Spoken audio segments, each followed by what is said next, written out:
Guys नमस्कार। मैं आपका दोस्त अमित। स्वागत है हमारे इस YouTube चैनल पर एक बार फिर से। आपके प्यार और आपके रिस्पेक्ट के लिए मेरे स्टूडेंट्स तहे दिल से शुक्रिया।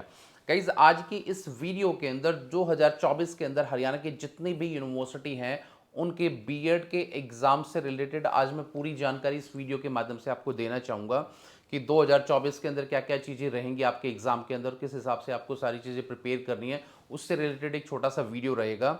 उम्मीद करूंगा ये वीडियो आपके लिए बहुत फ्रूटफुल रहेगा और बहुत काम आपके जो है एग्जाम के टाइम में आएगा।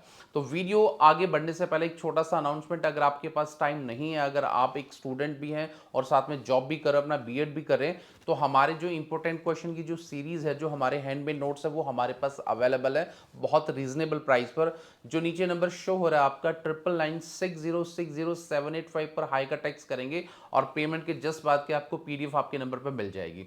तो गाइस आज के इस वीडियो में मैं आपको बताना चाहूंगा कि एग्जैक्टली बच्चों के एग्जाम जो है वो कब हो सकते हैं और हमारे देश के अंदर जिस हिसाब से अभी पूरे भारतवर्ष के अंदर जो जनरल इलेक्शन है जो हर 5 साल बाद होते हैं वो क्या है अभी चल रहे हैं, तो उसके मद्देनजर क्या क्या प्रिकॉशंस आप लोगों को लेने और उसके परिणाम स्वरूप जो है हमारे एग्जामिनेशन पर क्या प्रभाव पड़ सकता है, उन सब की डिस्कशन क्या है इस कंप्लीट वीडियो में हम लोग करेंगे।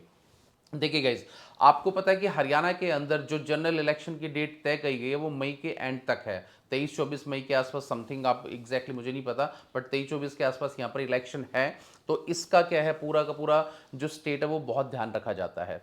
दूसरी बात क्या है कि कोई भी यूनिवर्सिटी एग्जाम इलेक्शन से पहले या इलेक्शन के जस्ट बाद क्या है कोई भी एग्जाम कंडक्ट नहीं कराना चाहती, क्योंकि इंफ्रास्ट्रक्चर की और जो मैनेजमेंट की बहुत कमी होती है।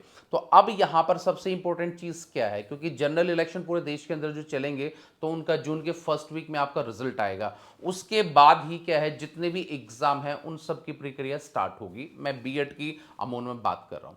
तो अब यहां पर सबसे जरूरी बात क्या है कि जो बच्चे इस साल हमारे साथ नए जुड़े हैं या जो अपने फर्स्ट ईयर के एग्जाम देंगे, सेकेंड ईयर के एग्जाम देंगे, तो उनसे रिलेटेड कुछ मैं इंफॉर्मेटिव जो वीडियो आपको इंफॉर्मेशन मैं आपको देना चाहता हूं।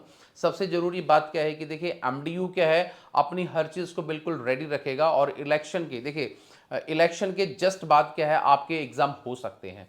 तो इसीलिए जो एग्जाम में सबसे जरूरी चीज बच्चे ये पूछना चाहते हैं कि काफ़ी मैसेज मेरे पास बच्चों के आते हैं कि सर हम लोग ने अपने ना वेकेशन कहीं प्लान किया हुआ है, हम छुट्टी में कहीं पर जाना चाहते हैं जून में, क्योंकि स्कूल्स में साल में एक ही बार जो है टीचर्स की छुट्टी होती है।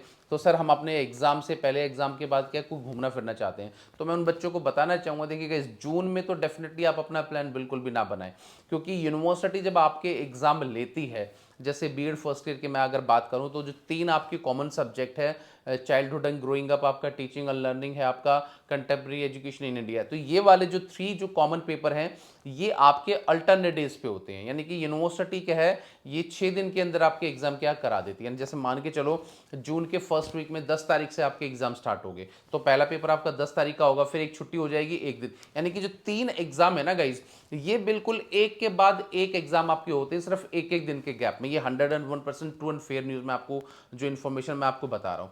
उसके बाद जो आपके टीचिंग सब्जेक्ट है, उन टीचिंग सब्जेक्ट में क्या है किसी एग्जाम में 2 छुट्टी हो जाती है, किसी में रेगुलर भी हो जाता है। वो क्या है यूनिवर्सिटी की डेट शीट पर क्या डिपेंड करती है। अगर पिछले मैं 8-10 साल की डेट शीट का अगर मैं जिक्र करूं तो जो टीचिंग सब्जेक्ट है उसमें मैक्सिमम 2 या 3 छुट्टी हो जाती हैं और कई एग्जाम में एक छुट्टी भी नहीं होती है। तो वो यूनिवर्सिटी के शेड्यूल पर डिपेंड करता है कि वो उसको किस हिसाब से क्या है अपनी डेट शीट को निकालते हैं। तो आपको इलेक्शन के जस्ट बाद, जब इलेक्शन का पूरे देश के अंदर रिजल्ट आ जाएगा, उसके जस्ट बाद क्या है आपको अपने एग्जाम की जो बिल्कुल प्रिपरेशन में जुटना ही रहना है और उसके बाद जस्ट आपकी डेट शीट जो है कभी भी आ सकती है।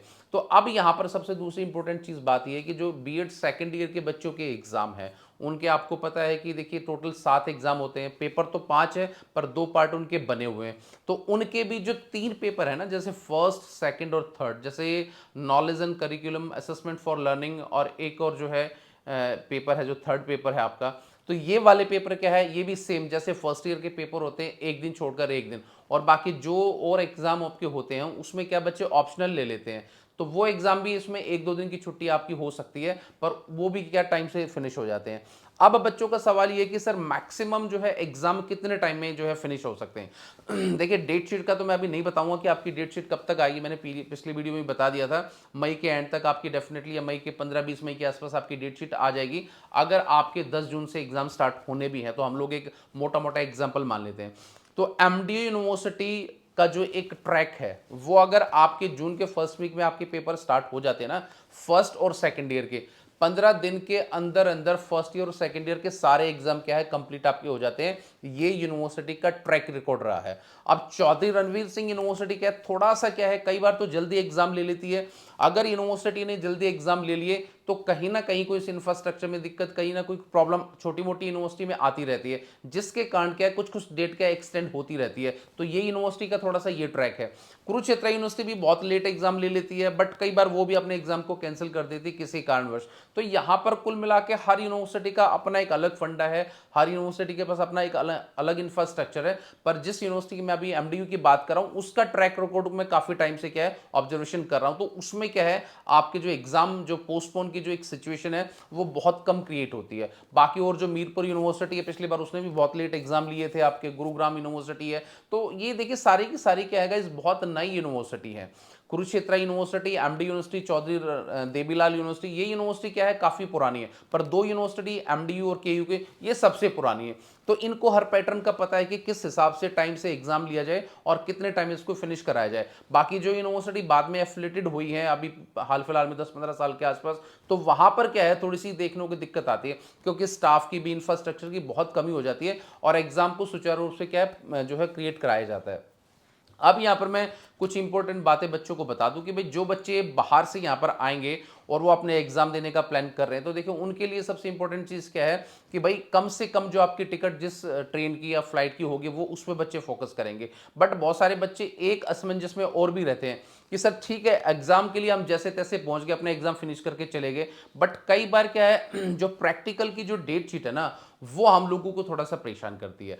अब प्रैक्टिकल गाइज देखिए एमडीयू के अंदर क्या होता है, जैसे मैं पिछले अब 10-12-13 साल का रिकॉर्ड आपको बता रहा हूं, बाकी और यूनिवर्सिटी का भी मैं आपको बताऊंगा, पर एमडीयू की मैं पहले डिस्कशन करूंगा कि अगर एमडीयू ने आपके टाइम से एग्जाम ले लिए तो जैसे ही एग्जाम आपके खत्म होते हैं या लास्ट मोमेंट पर यूनिवर्सिटी आपके प्रैक्टिकल की जो डेट है उसको अनाउंस कर देती है। उसमें कॉलेज वाइज जितने भी एमडीयू के एफिलिएटेड में कॉलेज आते हैं उन कॉलेज की डेट फिक्स कर दी जाती है। जिस कॉलेज के अंदर 100 सीट्स होती हैं वहां कम टाइम के लिए होता है, और जिस कॉलेज के अंदर 200 इनटेक होता है सीट्स का, उसका ड्यूरेशन 4 दिन का होता है। तो वो सब यूनिवर्सिटी के शेड्यूल पर डिपेंड करता है कि उनके पास स्टाफ की अवेलेबिलिटी कितनी है। अब बच्चों का सबसे इंपॉर्टेंट क्वेश्चन ये कि सर एग्जाम देके हम यहाँ पर कितने दिन हम लोगों को रुकना चाहिए। गाइज देखिए इस बात की मैं कोई श्योरिटी नहीं लूंगा, क्योंकि यूनिवर्सिटी क्या है इस चीज को कभी कभार तो सोच लेती है और कभी कभार नहीं भी सोचती है। कई बार ऐसा देखा गया कि बच्चे ने एग्जाम अपने 15 तारीख को ओवर कर दिए और उसकी जो प्रैक्टिकल की जो डेट है वो जून के एंड में जुलाई के फर्स्ट वीक में जा रही है। तो 15 दिन जो बच्चा बिहार से है, यूपी से है, या किसी और स्टेट से, राजस्थान से है, या किसी दूसरे स्टेट से है, उस बच्चे के लिए 15 दिन रोहतक या हरियाणा में जित भी उसका एग्जाम है वहां पर एकोमोडेशन लेना थोड़ा सा महंगा पड़ेगा और उसके लिए वो फ्रूटफुल भी नहीं होगा। तो इसीलिए अगर आप मान लो 10-15 दिन का गैप अगर आपके प्रैक्टिकल में आ भी जाता है तो मेरे हिसाब से आप लोगों को अपने घर जाना चाहिए, और प्रैक्टिकल मैक्सिमम जो है 1 या 2 दिन में ओवर हो जाते हैं, क्योंकि फटाफट जो है वाइवा फर्स्ट ईयर में 4 होते हैं और सेकंड ईयर में आपके 3 होते हैं। तो जो एग्जामिनर आपका पोर्टल पे आता है आपके एग्जाम को कंडक्ट करने के लिए प्रैक्टिकल के लिए, वो भी क्या है टाइम से उसको क्या है निपटाने की कोशिश करता है। तो इसीलिए ये कुछ इंपॉर्टेंट बातें मैंने जो बच्चों को बताई है, अगर जो बच्चे नए जुड़े हैं, जो बच्चे पिछले टाइम से जुड़े हैं, उनको भी इन्फॉर्मेशन बहुत अच्छी लगेगी और इनको भी क्या है बहुत अच्छी इन्फॉर्मेशन उनके पास पास ऑन होगी। तो उम्मीद करूंगा इस छोटी सी वीडियो से जो एग्जाम और प्रैक्टिकल का जो एक सेगमेंट है इलेक्शन के टाइम में वो क्या रहने वाला है उस पर मैंने थोड़ा सा प्रकाश डालने की क्या है कोशिश करी है, और उम्मीद करूंगा कि वीडियो आपके लिए कुछ बेहतरीन और फ्रूटफुल रहा होगा। वीडियो अगर आपको पसंद आया है तो इसके लिए लाइक, शेयर एंड कमेंट, और मिलेंगे किसी नेक्स्ट वीडियो में गाइस। तो till then bye and take care guys, मुस्कुराते रहना। Thank you so much.